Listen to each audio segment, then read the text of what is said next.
7, which represents an enemy command and control center. Moving right, we have target number 11, which represents a POL dump. Further right, and in the distance, is target number 15, which represents an enemy troop concentration. Moving further right and closer to us is target number 2, which depicts an enemy radar. In the same line, further up in the distance is target number 10, which depicts a logistics node. Moving further in the center, we have target number 16, which represents an enemy camp. In the same line, further up is target number 13, which depicts an operations room. Further right and closer to us is target number 1, which depicts a radar site. Further right and in the distance is target number 6, which represents a weapons storage area. Further right and closer to us is target number 9, which represents an advanced mounting area of the enemy's army. Moving right and closer to us is target 12, which represents a vehicle convoy. Further right and in the distance is target number 5, which represents the launch site of the enemy's tactical surface-to-surface missile. Moving right and closer to us is target number 4, which represents a bulk petroleum installation. And at the extreme right is target number 8, which represents an enemy bunker. All the targets today would be hit by iron bombs, which fall freely under the effect of gravity, or precision-guided bombs, or air-to-ground rockets of various caliber, or gun ammunition. Simulated aerial targets would be engaged with air-to-air missiles.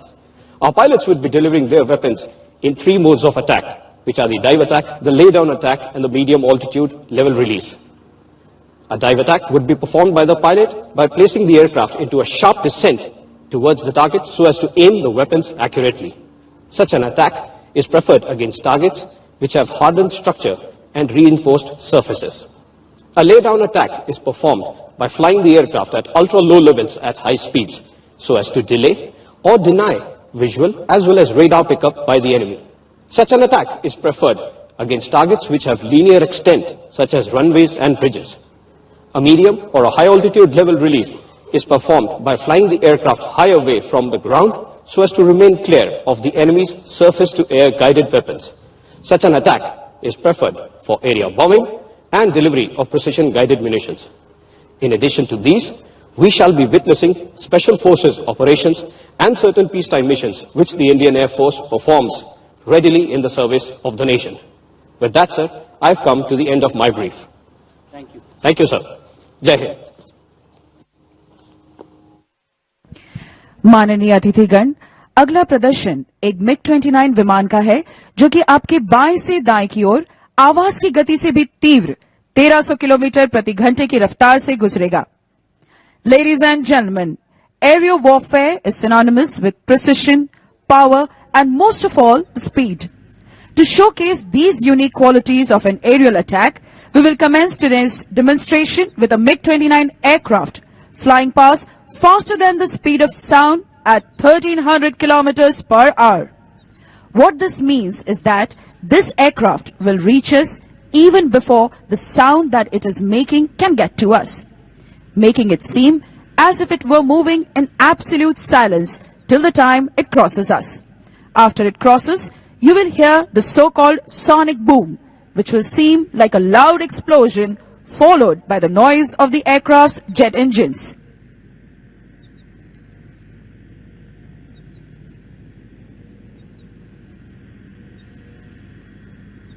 Ladies and gentlemen, please train your eyes towards the left.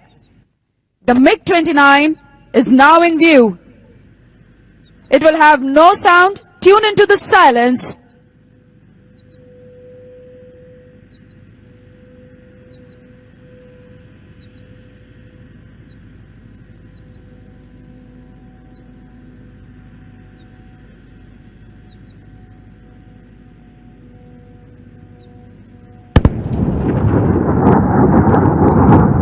And that, ladies and gentlemen, was the sonic boom. The Air Force commander in any conflict would be guided by the Air Force doctrine to orchestrate all components of air power at his disposal. Towards this, he would utilize the state-of-the-art ground and airborne air defense sensors and network systems to build up comprehensive situational awareness over the entire domain of operations. Today, we present to you a simulated but nevertheless a very real sequence of operations that would seek to inform you as to how the Indian Air Force shall prosecute the aerial war in any future conflict. With images of enemy forces available through our satellites and aircraft, the Indian Air Force commander now fine-tunes his war plans and gets ready to launch his strike missions. As a principle, it is important to first disable the enemy's radars, the opponent's eyes and ears in aerial warfare. Please shift your gaze towards target number 1, straight in front of us, slightly to the right. A simulated enemy radar site. As the radar churns, its electromagnetic waves are picked up by our AWACS. On this information, an unmanned precision weapon has already been launched from hundreds of kilometers away. The weapon is in flight towards the unsuspecting radar. Ladies and gentlemen, as we speak, the weapon has arrived in our general area and through its internal algorithm, it is calculating its trajectory.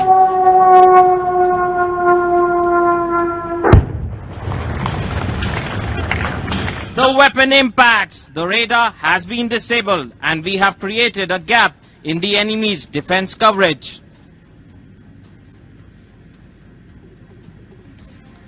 While we await the next mission, let me tell you that any modern Air Force develops a multi-layered air defense cover to defend its vital areas.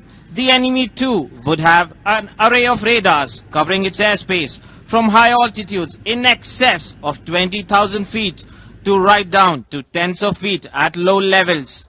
Targeting of enemy radars is grouped under counter-air operations and specifically under suppression of enemy air defense or SEAD.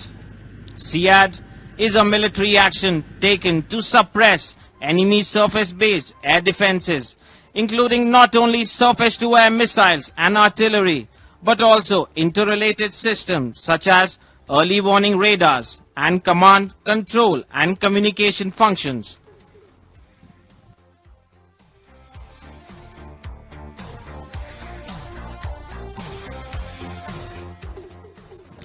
Please look straight in front and slightly to the left for target number 2, which depicts another radar site. As we speak, 2 Mirage 2000 aircraft are fast approaching the target. Each aircraft is armed with 5 250 kg fragmentation bombs. The aircraft shall release the bombs in a dive attack and then pull up right in front of us. Entering the dive, they shall release flares, the bright fireballs in the sky, to fool any enemy heat-seeking surface-to-air missile or SAM that could be fired at them. The massive ordnance planned for drop shall not only put the radar vehicle out of action, but also significantly damage the adversary's other vehicles. Ladies and gentlemen, look to your right. High above your shoulder, watch as the aircraft enters into the dive. Flare dispensed.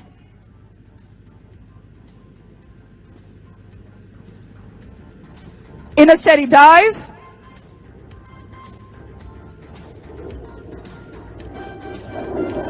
Bombs away. Shift your eyes onto the target.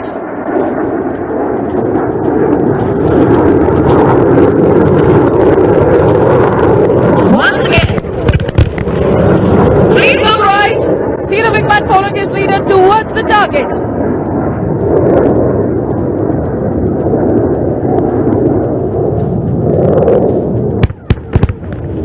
The fragmentation bombs have shredded the target to bits. Runways at air bases are crucial for operation by the enemy's air force. With its radar coverage degraded, our strikes can now push deeper, undetected, to target the enemy's forward air bases. Look half left, ladies and gentlemen. Target number 3 depicts one such forward enemy air base. It takes massive bombs to break concrete runways.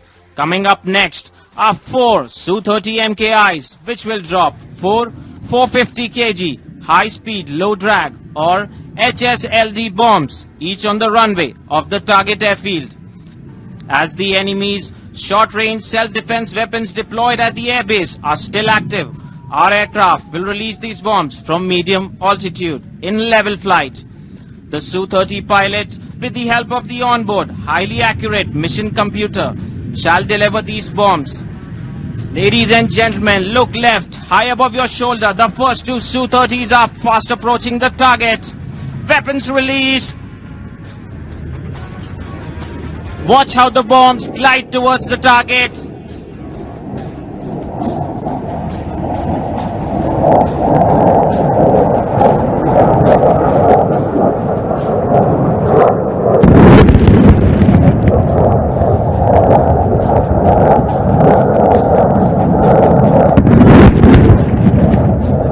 What an impact! The enemy's runway has been severely damaged. Till such time it is repaired, the enemy cannot launch his aircraft from this base to counter our strikes in this sector. Fuel is vital for operation from any airbase. As the Sukhoi 30s damage the runway, our commander plans to use MiG-27 aircraft to target enemy fuel storages next to the target airbase. Please look half right. Target number 4 depicts this installation. The MiG-27 aircraft carries various types of armament loads. One of them is the 80mm heavy caliber rocket. The aircraft is armed with 2 rocket pods, with each pod carrying 20 rockets. We shall shortly see the devastating effect of these rockets as the 2 MiG-27 fire a barrage of 40 rockets each on target number 4. Please look to your right above the shoulder. You can now see the first aircraft swoop down in a 20-degree dive. Steady in a dive.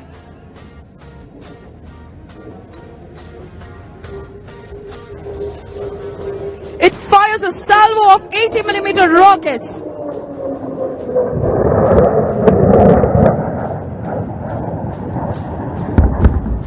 Eyes again to the right, the wingman follows his leader's attack to take on the remaining fuel storage.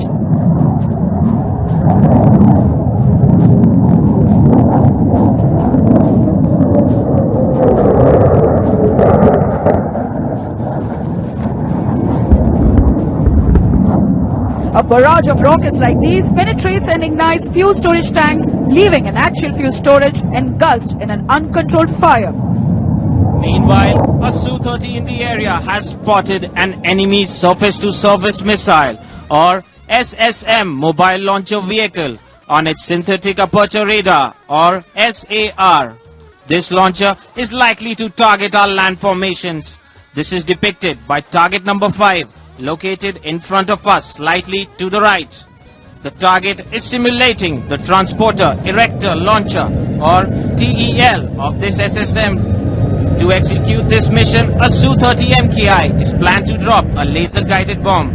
Ladies and gentlemen, look left, high above your shoulder. You can see the Su-30. Even as we speak, the bomb has already been dropped. Eyes now on the target.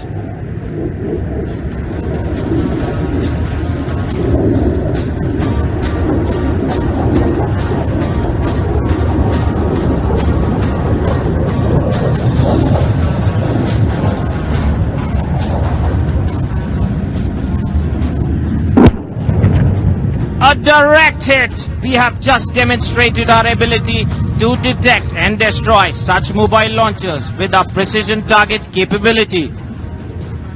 During a war, a bulk of the Indian Air Force's missions is aimed at destroying the war-waging potential of the enemy surface forces or army elements. These are called counter-surface force operations. Up next is target number 6, depicting an ammunition dump. This target is located straight ahead, slightly to your right. Typically, such ammunition dumps are spread over a large area where the ammunition is stored under different types of shelters. Therefore, a number of heavy bombs shall be dropped to cover the area. 2 deep strike Jaguar aircraft, each carrying 3,000-pound RTO bombs, shall address this target. RTU stands for Retarder Tail Unit. It is a parachute-like structure fitted at the rear of the bomb, which delays the weapon's fall. Look out for the Jaguars approaching from your right, flying low to avoid enemy's radar.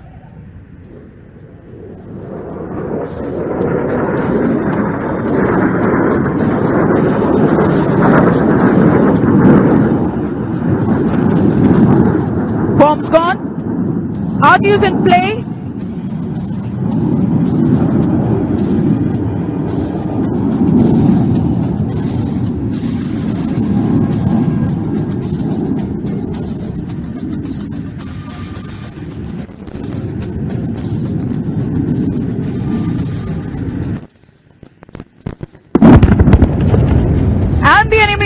most critical weapon stores for his frontline troops. With enemy airfields down, our Air Force has already achieved a favorable air situation over the battlefield, where our army elements are engaged. The panic caused by targeting of enemy ammunition dumps, petroleum storage areas and radars has left the enemy floundering. A decision has now been taken to target the enemy's leadership in the sector. Target number 7 in front of us on the left depicts an enemy command and control center. Made in India, light combat aircraft, the Tejas, a lightweight multi-role fighter developed indigenously by the Aeronautical Development Agency, is planned to take on the target. Ladies and gentlemen, look high above your left shoulder, you can see the aircraft. A laser-guided bomb has already been dropped from the target. Eyes on the target now.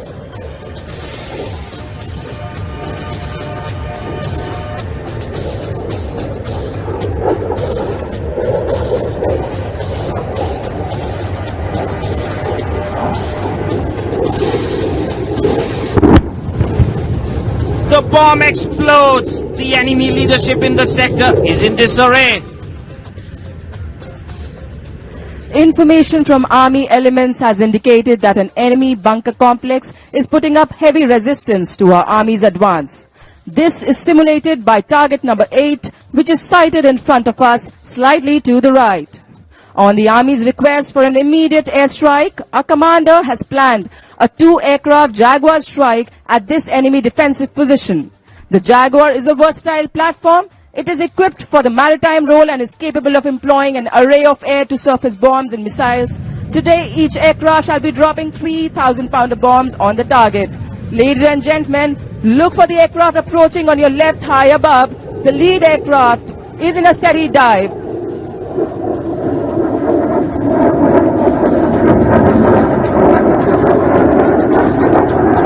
On your screens, the bombs have been dropped. Look towards the target now.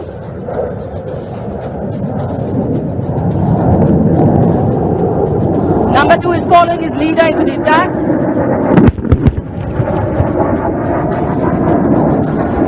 Bombs away. Eyes again to the target.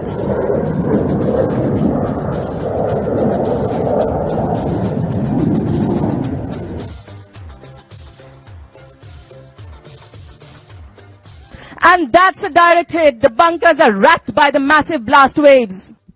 Ladies and gentlemen, our Airborne Warning and Control System, or AWACS, has detected an enemy aircraft which is being simulated by a maneuverable, expendable aerial target, which we refer to as MEAT. Our Tejas, armed with air-to-air missiles and bombs in a swing roll, is en route. Watch how the Tejas performs the interceptor role and maneuvers to fire an air-to-air missile.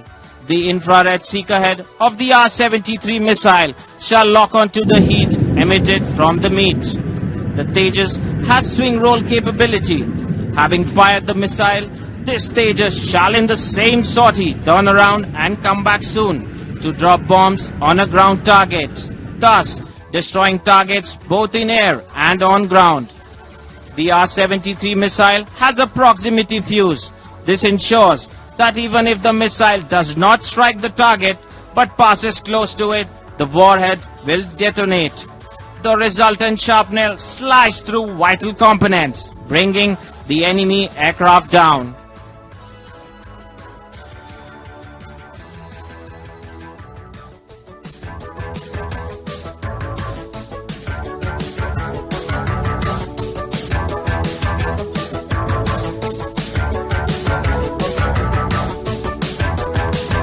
Ladies and gentlemen, look left. You can see the aircraft. The aircraft has already locked onto the target and prepares to fire. You can now see the MEAT simulating the enemy aircraft overhead in front of us.